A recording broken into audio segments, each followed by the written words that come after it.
In this chapter, what we're doing is, this being the second to last chapter, we're now doing a discussion of what it takes to manage the economy. And basically, just to kind of give you an overview of what's being done here, is that we're saying that this exists in two ways.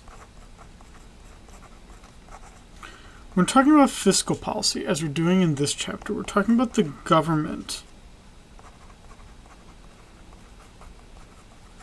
managing the economy, spending more or less based on where we are in the business cycle. And then in the next chapter, which is the last chapter,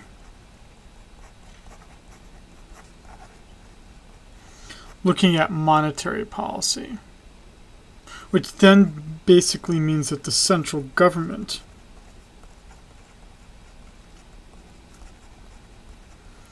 is managing the economy.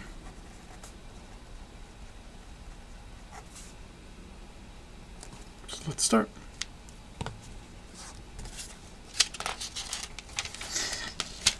So,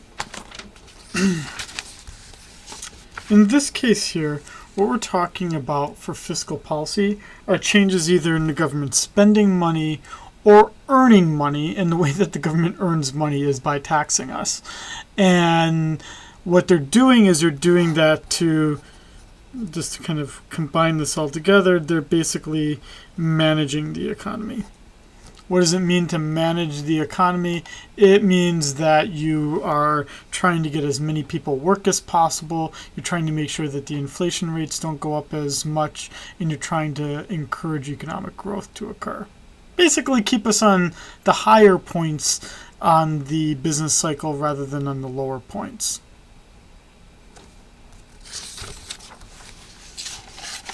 And then there would be two kinds of fiscal policy that can be used. When you're at the low point of a business cycle, during a recession,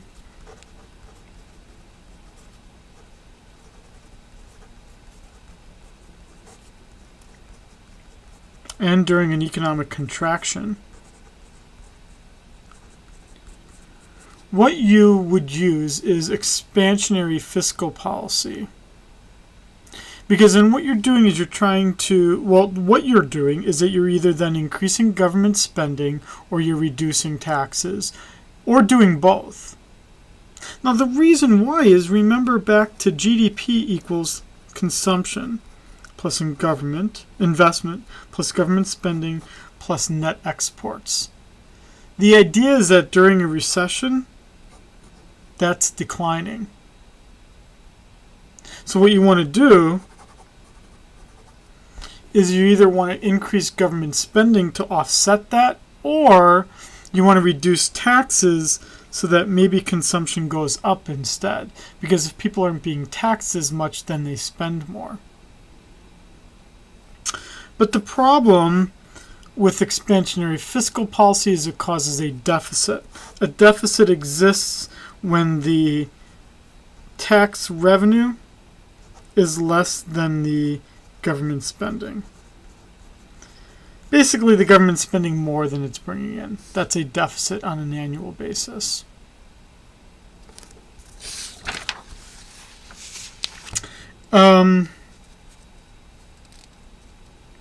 There's a few slides that we did not talk about. This, I don't think, well, let me do this kind of description here in a little bit of a fast way. Given that we obviously skipped some chapters, this is presuming some previous knowledge that you wouldn't have. So let's try to quickly provide it. For the economy as a whole,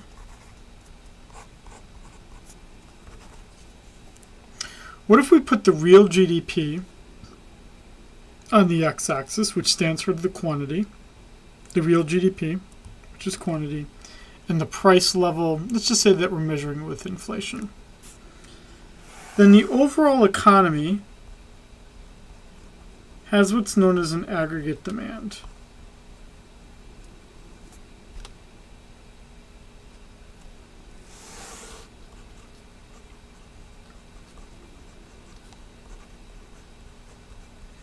and that the firms that are producing stuff represent the aggregate supply. And there's now a difference between the short run and the long run.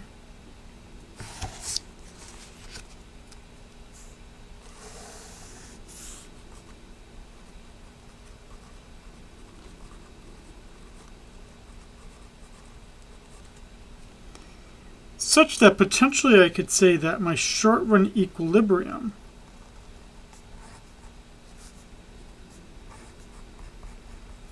is less than my long run equilibrium. That would be an example of an economy in a recession.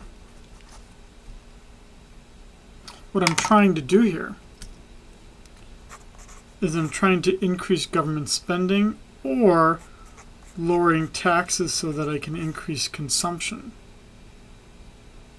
What that does is it shifts my aggregate demand curve to the right. And this would be an example of expansionary fiscal policy.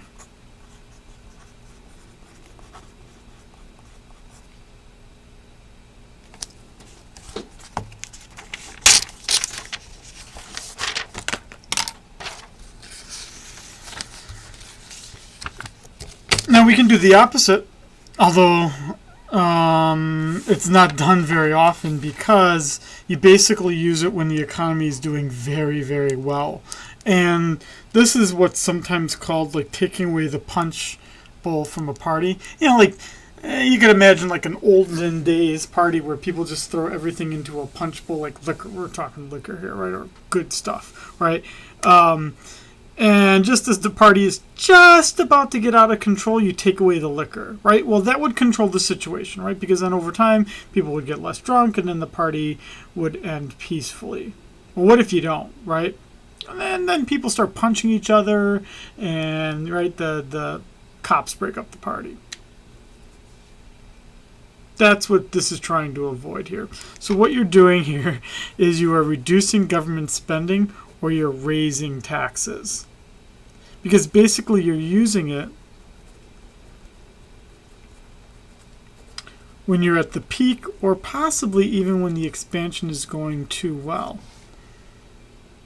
So you decrease government spending, you increase taxes, or you do both. And the government will actually have a surplus, which the surplus will be because the taxes brought in are going to be greater than the government spending.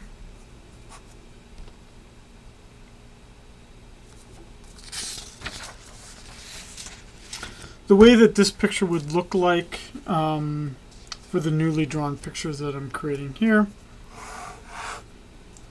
would be, imagine again that we have real GDP on the x-axis, that I have my price level on the y-axis,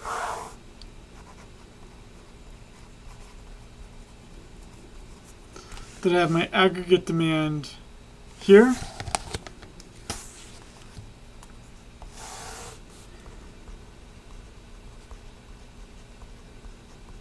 that I create a short-run aggregate supply curve here,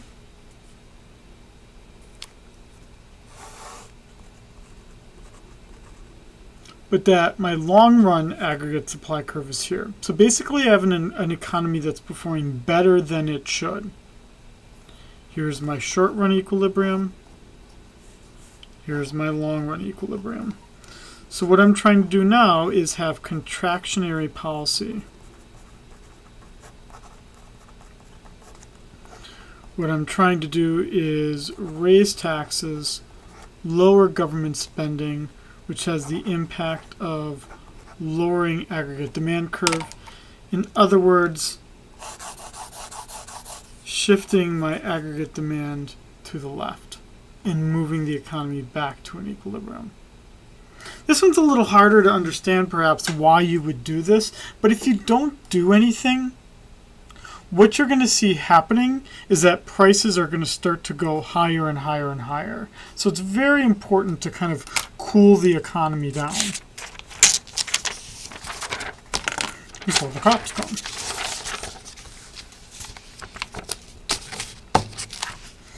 Now, it turns out that perhaps you might have no faith in the government to actually do these changes.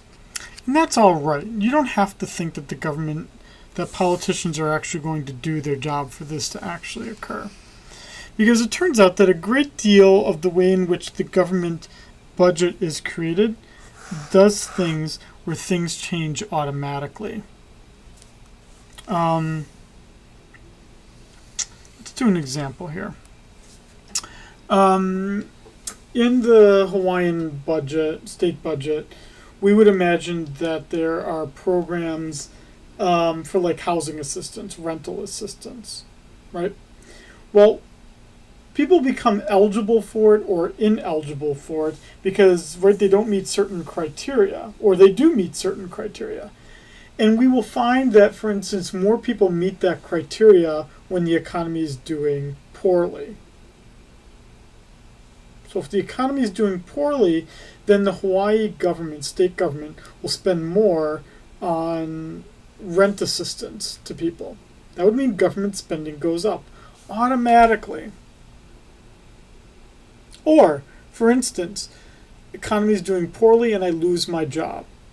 It means I file for unemployment. Unemployment is paid for by the state, which means that I now get to start collecting money from the government. Now it goes the reverse way as well. If the economy is doing very well, then very few people are going to collect unemployment insurance, which means that government spending is going to fall.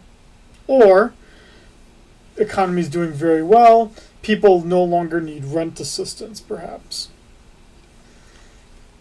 Also changes with taxes. Economy is doing very poorly, well then people either aren't working or aren't getting paid very much, so then they pay less in taxes. And seen the other way, if the economy is doing well, then people pay more in taxes, which cools the economy down. What these automatic stabilizers then do is they reduce the severity of the fluctuations because they happen right away. And you see that happening to the extent that we have tax progressivity, meaning that the taxes change based on the levels of income. That is an automatic stabilizer, because if my income is falling because the economy is in a recession, I should be paying less. So it turns out that the more progressive the tax system,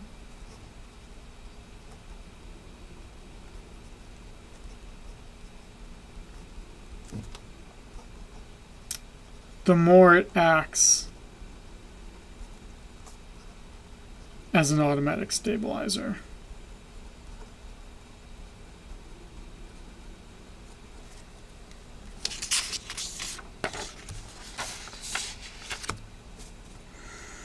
And that's what you see right there. That stability then comes from the fact that I can have deficits or surpluses, and what that does is it allows me, if this is my government spending, G, then my taxes, when my taxes are obviously greater than G, I have a surplus. When my government spending is greater than my taxes, that's my deficit. That deficit and that surplus act as the stabilizer, where I basically get higher G, or I get higher C, because I'm sorry, I'm not going to add to this. I think it actually might confuse things here.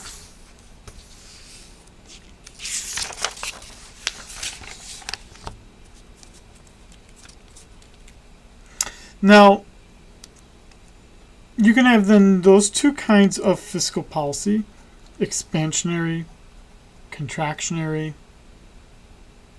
What you then have to do is look at the budget and adjust it for the business cycle.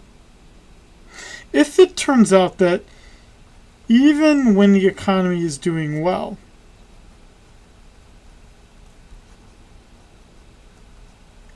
let's add to this very well,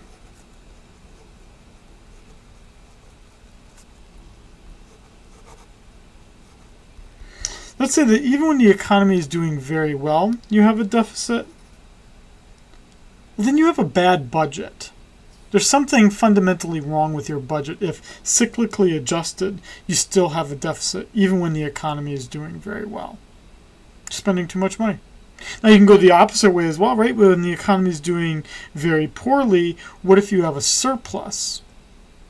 Well, that would be also a badly structured budget where the government is taxing too much. Well, let's look at this. Here's our actual deficit and surpluses here in the United States from 2000 to 2010. Then let's adjust it for where we are in the business cycle. And what we see is that we are spending more and more money than we probably should be on a cyclically adjusted basis. I don't know, maybe what I'm about to say might make everyone grumpy. So I guess if I'm going to make everyone grumpy, let me do each in turn. This would be the Bush years. I'm not trying to be political here, although I guess I am in some level here. Right there would be your Bush years. 2000 to 2000, or 2001 basically, 2008. You see what Bush inherited, which was a cyclically adjusted budget that was actually pretty strong and then was made progressively worse. That doesn't mean Bush was a bad president. It just means that terrorism, other things made the economy, made the government's budget more unstable. And then we got the Obama years here. It's not like Obama did anything better. Because if anything, yes, Obama can blame the recession as causing these huge deficits. But it turns out that even if we adjusted for the business cycle, the deficits are even larger. Now, maybe Obama would blame Bush and say the problems were caused by him, and now I'm the one that's seeing it. But now we're getting into politics, which is outside of my area of expertise. Let's go more into my area of expertise, which would be what does that fiscal policy look like during the most recent recession that we had, the Great Recession. Well, the problems start in 2007, and the way in which they manifest themselves is that the credit markets start to freeze. What we mean by credit markets freezing is that people are unwilling to save money in the banks, and no one is willing to lend money to banks, and banks are unwilling to lend to others. It's a frozen credit market. No one is borrowing money. No one is saving money. And that then spreads to the overall economy, where basically the entire economy freezes. And it causes a recession that is the most severe since the early 80s and lasts 18 months, from 2007 to 2009.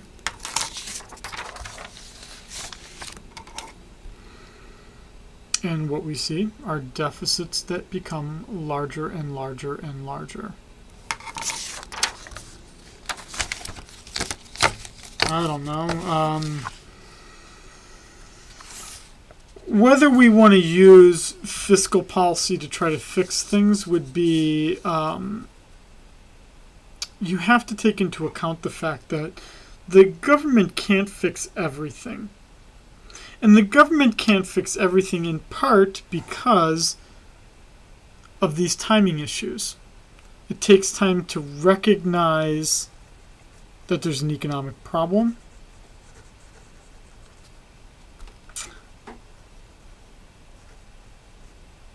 Then you have to pass a law, create a policy. You have to do things to administer your solution to that recognized problem.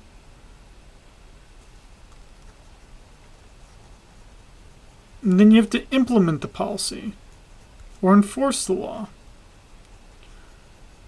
which also takes time. It can take 2 to 5 years. It's a long time. Just as long as a recession can possibly last.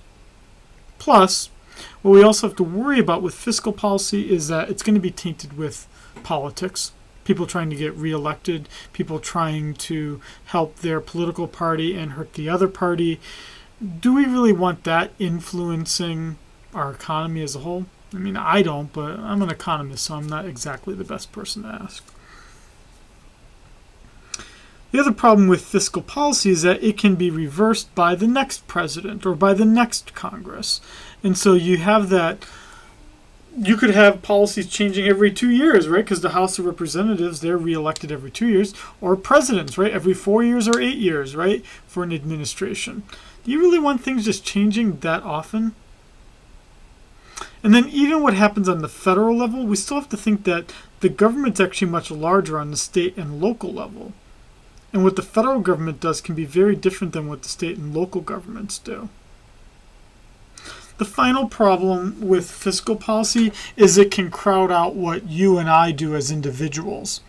For instance, if the government decides to spend more money on books, I'm probably not going to, right, and the government buys these books and gives them to libraries, I'm probably just going to go visit my own library, right, then instead of buying my own books. Government spending on books is crowding out my spending on books. That's just a small example of that. So how do we think of fiscal policy today? In general, the general belief is that the central bank, in the case of the United States, the Federal Reserve, should really handle the short-run fluctuations. That's what we're going to look at in the next chapter. But that fiscal policy can have some influence on long-term economic events.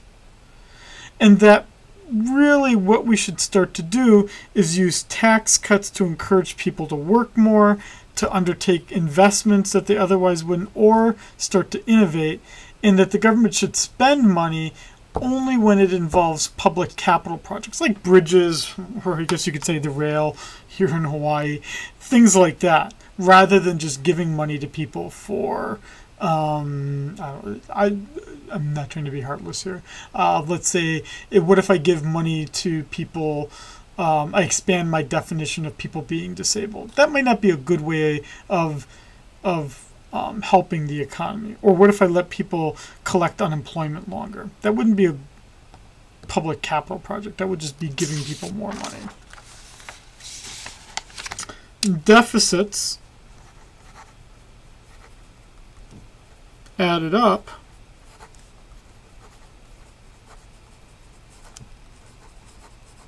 equal the debt. And the U.S. public debt right now, well, this is dated here.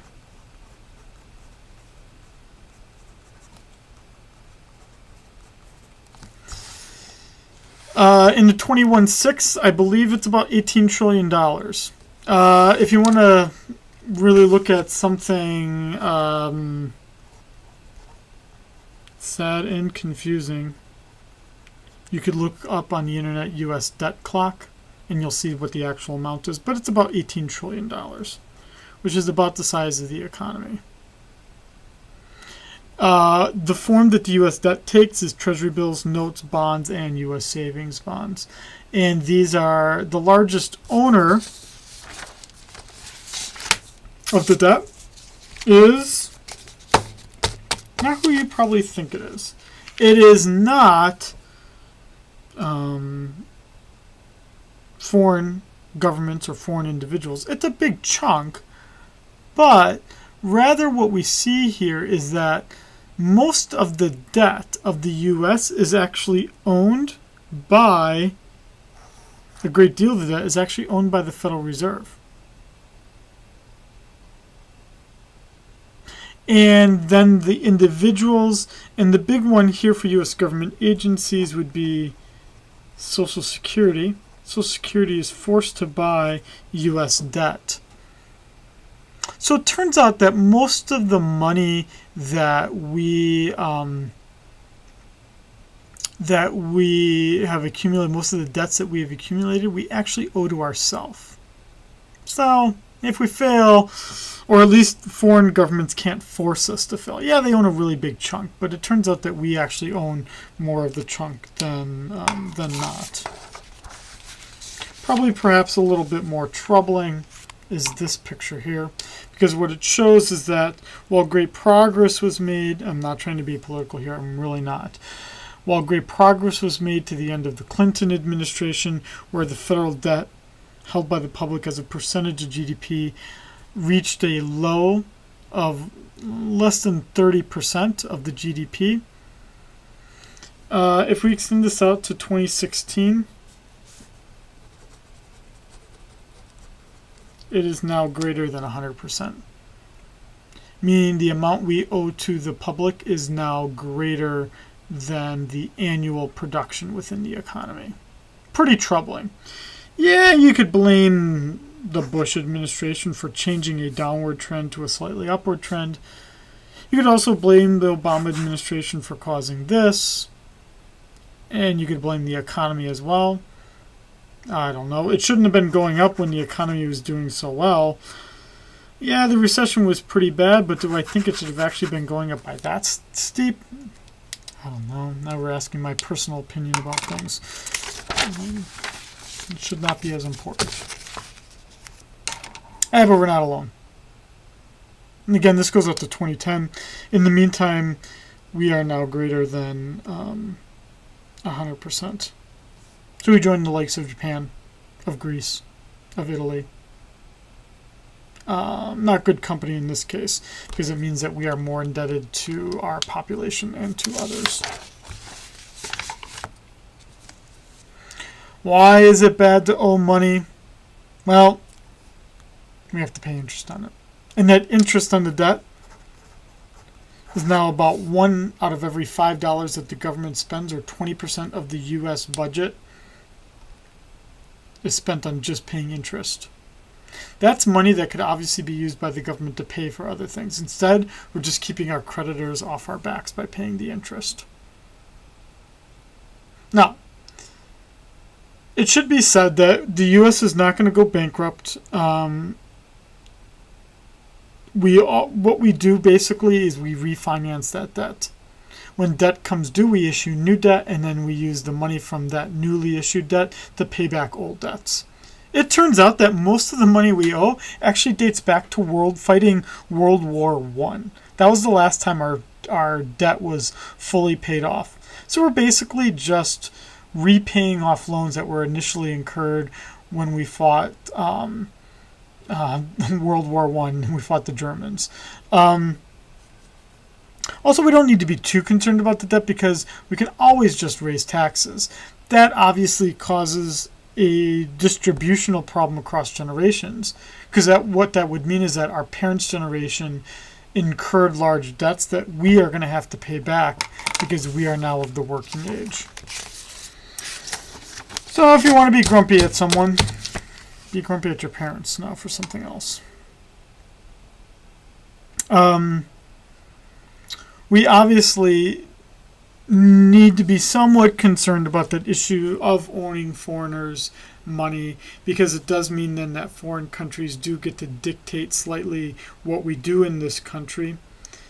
The debts also pose problems in terms of the income distribution, again, primarily related to the taxes that are incurred, and that current generations are helped, and that the future generations are hurt because they're going to have to pay back those taxes. And what the large amount of debt requires is it requires future generations then to curtail public investments or reduce public investments even further, because they're going to be spending all their money paying off interest and paying off those loans.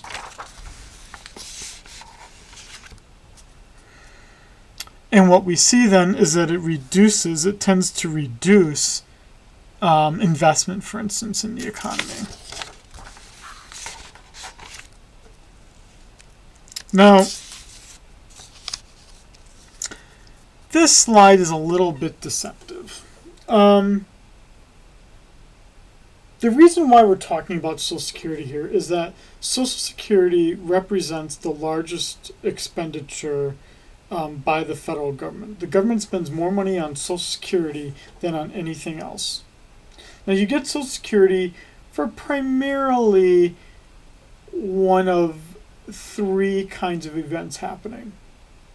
Either you're retired, or you're disabled and you're of working age, or you die but you have dependent children.